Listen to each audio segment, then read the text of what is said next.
नमस्कार, आदाब, सत श्री अकाल, जय भीम, जोहार। मेरा नाम है नवीन कुमार।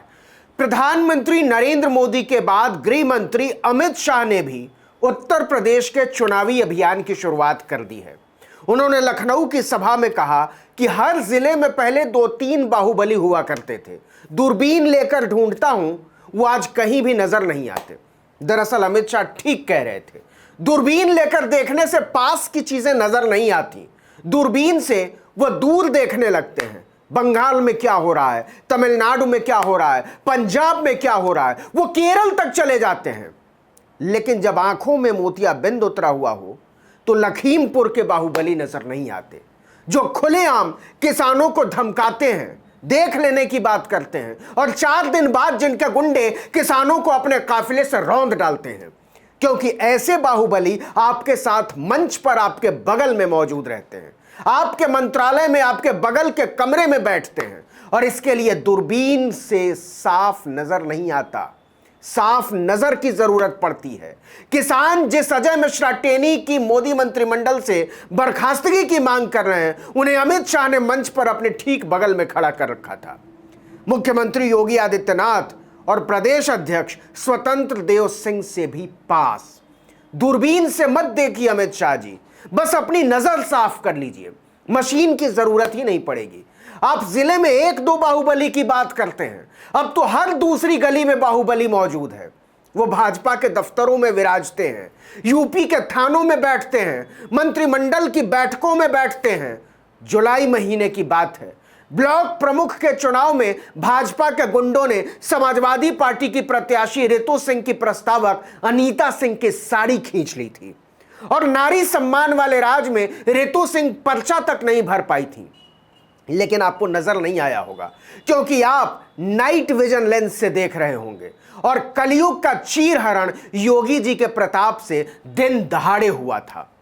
8 नवंबर 2020 इसी उत्तर प्रदेश के बलिया में छेड़छाड़ का विरोध करने पर छात्रा को जिंदा जला दिया गया। जलती बेटी को बचाने गए पिता को भी आग में झोंक दिया गया। इसके पहले देवरिया में छेड़छाड़ का विरोध करने वाली लड़की के पिता की पीट पीट कर हत्या कर दी गई थी। यह भी दूरबीन से आपको नजर नहीं आया होगा क्योंकि दिल्ली वाली दूरबीन से यूपी की तरफ देखने पर वो काम नहीं करती। पता नहीं आपकी दूरबीन कासगंज तक पहुंचती है या नहीं। उसी उत्तर प्रदेश में है जहां योगी आदित्यनाथ और नरेंद्र मोदी के प्रताप से रामराज उतरा हुआ है। उसी रामराज में अक्टूबर 2020 में अपहरण और बलात्कार के आरोपियों ने दवाई खरीदकर लौट रही मां बेटी को ट्रैक्टर से कुचल कर मार डाला था। मुकदमा दर्ज न होने से परेशान एक औरत ने लखनऊ में योगी आदित्यनाथ के दफ्तर के सामने आग लगा दी थी।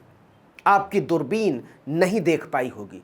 बाकी छोड़िए, बलात्कार की एक पीड़िता ने तो यूपी सरकार की बदनीयती से तंग आकर दिल्ली हाई कोर्ट के सामने खुद को जला लिया था। आपकी दूरबीन यह भी नहीं देख पाई होगी शायद। अमित शाह दूरबीन की बात कर रहे हैं, लगता है कानपुर के बिकरू कांड तक उनकी दूरबीन नहीं देख पाती होगी, वरना उन्हें पता होता कि इन्हीं योगी आदित्यनाथ के प्रताप से विकास दुबे पूरे थाने को अपनी जेब में रखता था। पुलिस की अपनी रिपोर्ट बताती है कि थानेदार उसके पैरों में आकर बैठा करते थे और बड़े बड़े अफसर उस हिस्ट्री शीटर के सामने सलाम ठोकते थे। अमित शाह तो बहुत दूर की देख लेते हैं, यूपी सरकार की अपनी न्यायिक जांच आयोग की रिपोर्ट देख ही ली होगी कि 65 मामले दर्ज होने के बावजूद विकास दुबे छुट्टा सांड की तरह कोतवालों को रौंदता घूमता था। उसकी पहुंच ऐसी थी कि उसके खिलाफ दर्ज 65 मुकदमों में से 21 की फाइलें ही गायब हो गईं। जांच आयोग के बार बार मांगने पर भी वो फाइलें नहीं दी गईं। विकास दुबे का आतंक देखने के लिए किसी दूरबीन की जरूरत ही नहीं थी। कानपुर का बच्चा भी उसका चिट्ठा खोल कर रख देता।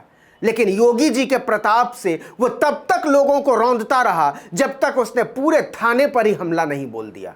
आपकी दूरबीन ठीक होती तो देख पाते कि उत्तर प्रदेश के पूरे थाने को सस्पेंड करने का इतिहास योगी आदित्यनाथ के राज में ही बना है। दारोगा और थाना प्रभारी तक को गिरफ्तार करने का इतिहास योगी राज में ही बना है। और यह सब जगराते का प्रसाद बांटने के लिए नहीं किया गया था। यह इस बात की मुनादी थी कि सिपाही से लेकर दारोगा तक को गैंगस्टर विकास दुबे ने खरीद लिया था। योगी आदित्यनाथ की हिम्मत नहीं हुई थी उसे बुलडोजर से रौंद देने की, उसकी छाती पर गाड़ी चढ़ा देने की, उस पर देशद्रोह की धाराएं लगाने की। ठीक कहते हैं अमित शाह कि दूरबीन से कुछ भी नजर नहीं आता, क्योंकि यूपी में अब गुंडे और मवाली थानों में वर्दी पहनकर बैठने लगे हैं। योगी आदित्यनाथ के अपने गोरखपुर में एक निहत्थे और निर्दोष कारोबारी को पुलिस वालों ने पीट पीट कर मार डाला। दूरबीन फेल हो गई। आगरा में एक सफाई कर्मचारी को थाने में पीट पीट कर मार डाला गया, दूरबीन फेल हो गई। हाथरस में बलात्कार के बाद एक दलित बच्ची को मिट्टी का तेल छिड़ककर पुलिस वालों ने जला दिया, दूरबीन फेल हो गई। 3 ग्राम गांजे की व्हाट्सएप चैट पर शाहरुख खान के बेटे को 23 दिन तक जेल में रखा गया। अनन्या पांडे की पूरी कुंडली खंगाल डाली। काश वो यूपी में होते। यहां गांजे की डील थाने में बैठकर की जाती है। बागपत के थाना सिंघावली में जब्त किए गए 3 किलो गांजे की डील थाने में बैठकर हो गई, लेकिन दूरबीन नहीं देख पाती। चलिए थोड़ा और आगे बढ़ते हैं, दूरबीन की रेंज को कम करते हैं। अमित शाह जी, आप तो दिल्ली में बैठते हैं। आपके गृह मंत्रालय का एक हिस्सा है नेशनल क्राइम रिकॉर्ड ब्यूरो। उससे एनसीआरबी की रिपोर्ट है, साल 2020 की, कोरोना काल की कुंडली है। हत्या के मामले में यूपी नंबर 1 है, 3779। बिहार, महाराष्ट्र, मध्य प्रदेश सबको पीछे छोड़ दिया योगी जी ने। आप चाहें तो इसके लिए मुख्यमंत्री को बधाई दे सकते हैं। अपहरण में तो कहना ही क्या, 12,913, यहां भी नंबर 1, तालियां। आप इसके लिए भी योगी जी को बधाई दे सकते हैं। दलित उत्पीड़न में भी देश में नंबर 1 यूपी। देश में दलितों के खिलाफ होने वाले 100 अपराध में से 28 अकेले यूपी में होते हैं। इसके लिए भी लख लख बधाइयां।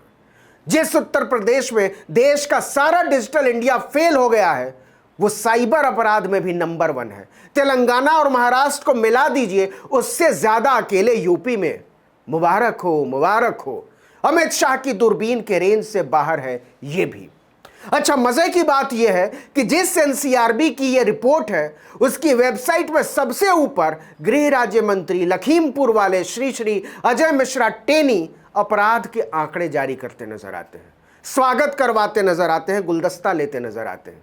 लेकिन योगी आदित्यनाथ की सरकार कहती है कि एनसीआरबी के लिखत पढ़त वाले आंकड़े सही नहीं है। हमारी बकंत के सामने किसी के लिखंत का कोई मतलब नहीं, चाहे वो अमित शाह के मंत्रालय का ही क्यों ना हो। इसे देखने के लिए दूरबीन नहीं चाहिए साहब, सीधी और साफ नजर चाहिए, साफ नीयत चाहिए और जनता के दर्द को समझने का दिल चाहिए। वरना 110 रुपए लीटर पेट्रोल और 1000 रुपए का रसोई गैस बेचने वाली सरकारें इसको भी सत्यनारायण का प्रसाद बताकर बेच देती हैं।